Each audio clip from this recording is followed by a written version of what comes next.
até o horto onde Jesus se encontrava com os demais discípulos. Veja aí, retornemos a João 18, 4, 5. Sabendo, pois, Jesus todas as coisas que sobre ele havia de haver, adentrou-se e disse-lhes: a quem buscais? Responderam-lhe: a Jesus, o Nazareno. Disse-lhe Jesus: sou eu. É muito provável que aí na sua tradução em português está conforme eu li aqui. Jesus disse: sou eu. Mas não é essa tradução que está na língua grega, na língua original das Escrituras. E por que entender a tradução aqui das palavras de Jesus é importante? Jesus, quando responde à pergunta, ele diz assim: eu sou, e não sou eu. Eu sou. A palavra de Deus nos mostra lá no Antigo Testamento, em Êxodo capítulo 3, quem está com a Bíblia abre, Êxodo 3. Eu quero fazer aqui uma parte histórica para que todos entendam o seguinte: o Antigo Testamento, todo o Antigo Testamento foi escrito em hebraico. O Antigo Testamento, antes da vinda de Jesus, foi traduzido totalmente para o grego através de 72 rabinos. E essa tradução, historicamente, foi chamada de Septuaginta. Por quê? Porque 72 rabinos traduziram do hebraico para o grego todo o Antigo Testamento. Vamos a Êxodo capítulo 3, versos 13. Uma passagem onde Deus e Moisés estão em conversa. Então diz assim o texto: então disse Moisés a Deus: eis que quando vieram os filhos de Israel, lhes disseram: o Deus de vossos pais me enviou a vós. E eles me disseram: qual é o seu nome? Que lhes direi? E disse Deus a Moisés: eu sou o que sou. Disse mais: assim dirás aos filhos de Israel: eu sou, me enviou a vós. Deus, portanto, neste momento, declara que ele deveria ser chamado de eu sou. Deus não diz eu fui, ou Deus não diz eu serei. Ele diz eu sou o que sou. Deus é o que é. A sua essência é imutável. Deus não muda com as circunstâncias. Deus não diminui nem cresce. Ele é o tudo. Ele é o todo-poderoso. E esta palavra, eu sou, quando foi traduzido do hebraico para o grego, os rabinos tiveram o cuidado de traduzir essa palavra, que no grego é ele. Todas as vezes que Deus está lá se referindo a ele, no hebraico, está o tetragrama que eu acabei de mencionar. Quando traduzido esse tetragrama para o grego, é usada a expressão ele, que é eu sou. Quando, portanto, os guardas vieram atrás de Jesus lá no horto, e Jesus pergunta: a quem buscais? Eles, guardas, dizem: Jesus o Nazareno. Jesus então declara, lá no grego, é ele, eu sou o Deus Todo-Poderoso. E foi com tanta autoridade que Jesus pronunciou esta palavra que se refere ao nome de Deus. Tal foi a autoridade que Jesus proferiu, que veja o que aconteceu aí no versículo 6. Passa desapercebido pela maioria das pessoas que leem e relancem as Escrituras. Quando, pois, Jesus lhe disse: eu sou, recuaram e caíram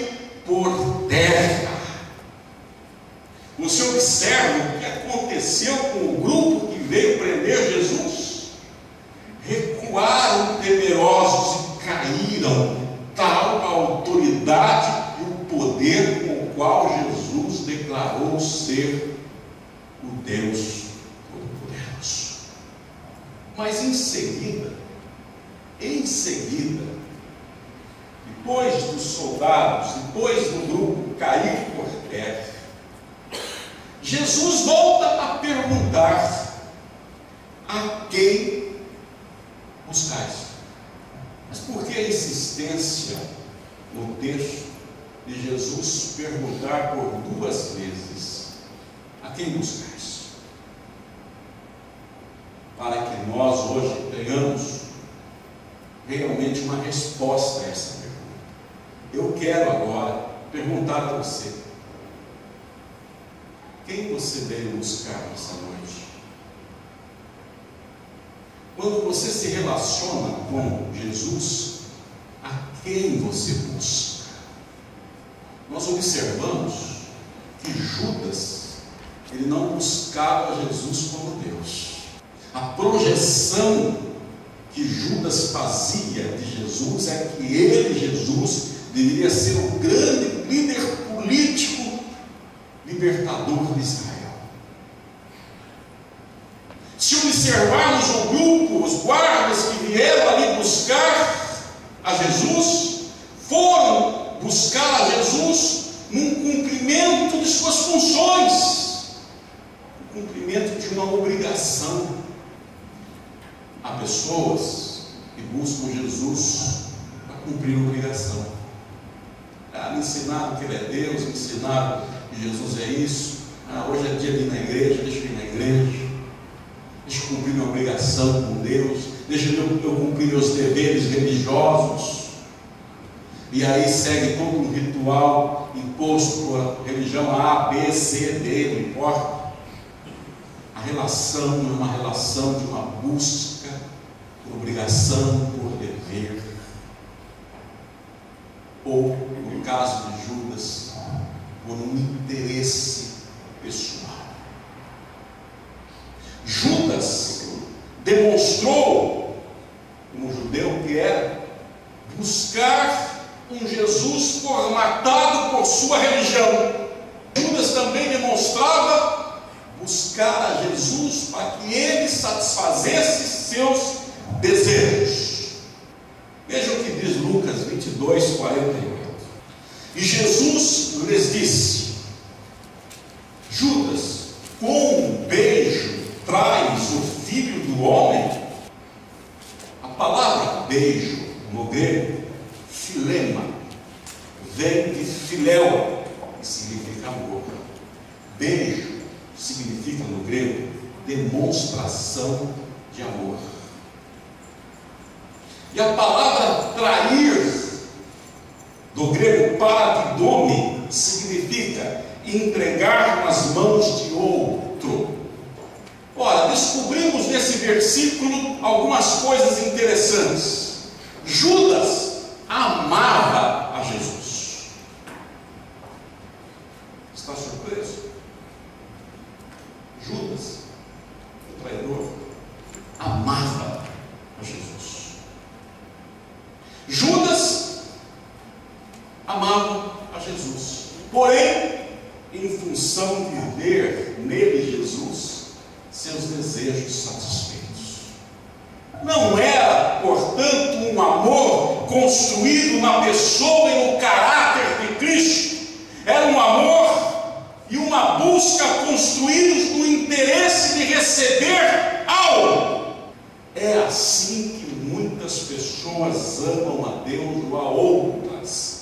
O amor, na verdade, nestes casos, é por si mesmo e não pelo outro. O outro é mero espelho do próprio eu egoísta da pessoa. Pare para pensar.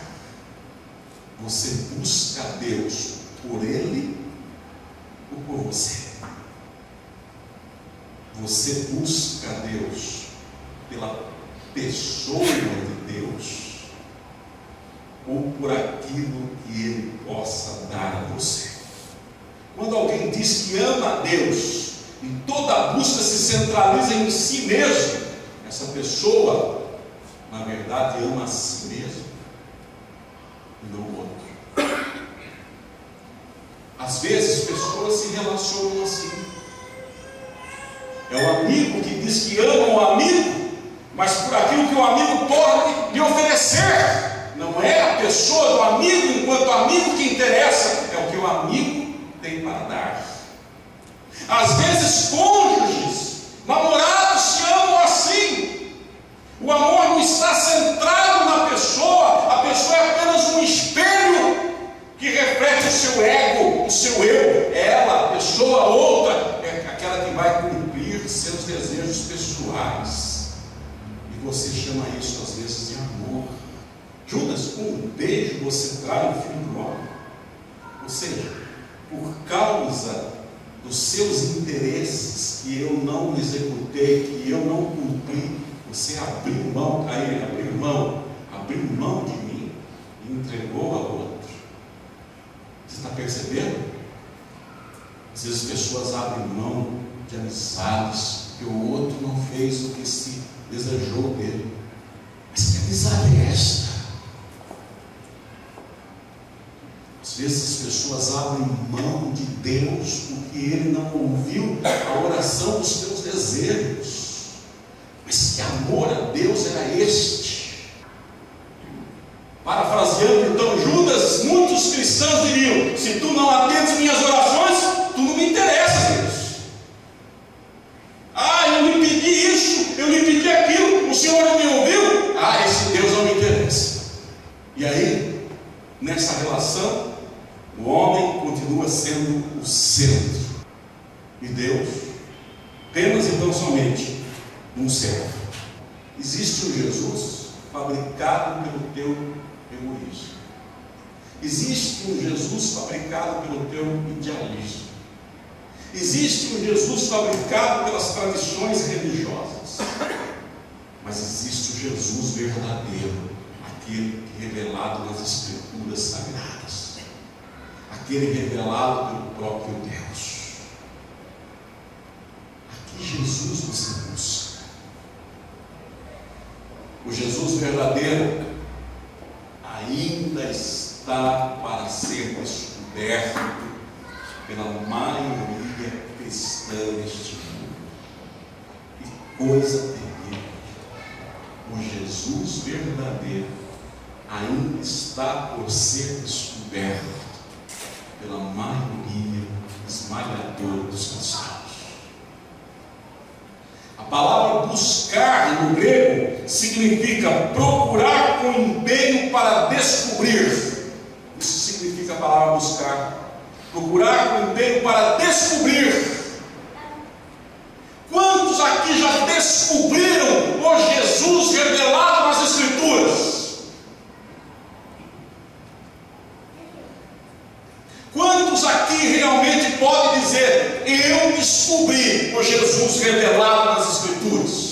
Eu posso afirmar para todos vocês: ele e religiões fazem apenas uma caricatura distorcida do Senhor Jesus.